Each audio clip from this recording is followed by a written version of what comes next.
So did he or didn't he? President Trump is denying a report by Golf Magazine that says the president told members at his New Jersey golf club that the White House is, quote, a real dump.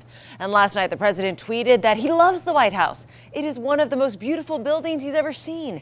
And he called the Golf Digest article fake news, that phrase that he loves, Rob.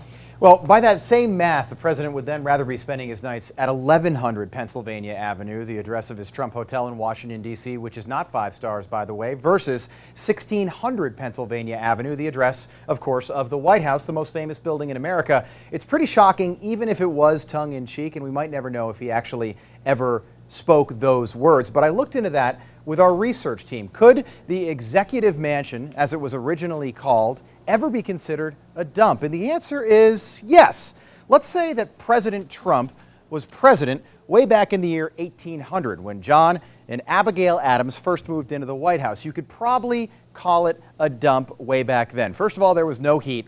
It was the middle of winter, and the house was completely under construction. They hadn't completed it yet. It got so bad that Abigail Adams had to hang laundry in the East Room. It was also the only building in Washington, D.C. at the time, meaning no neighbors, heck, no neighborhood. Let's fast forward to 1812. Yeah, the British came to town, and they burned the White House to the ground. You could probably consider it a dump then. Moving forward to 1948, Harry Truman is the president. The Army Corps of Engineers comes in. They say the building is in imminent danger of collapse. President Truman has to move across the street for 4 years while that whole building is gutted. Here's what it looked like in the inside in 1950.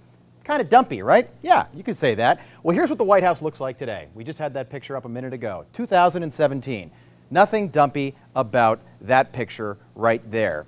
And take this really for what it's worth here, but over the fireplace in the East Room, there's a famous quote by our second president, John Adams. Quote, "May none but honest and wise men rule under this roof." And that basically says it all right there. And check this out. The mansion's got 132 rooms, 35 bathrooms, 412 doors, 147 windows, 28 fireplaces, 8 staircases, and 3 elevators. And every president except George Washington has actually lived in that building. And Jackie, wow, if you want to call it a dump, I don't think Mar-a-Lago's got a Lincoln bedroom, right? They don't have that, and also they don't have an Oval Office, Rob. Or a Marine One. That's true. The list goes on and on.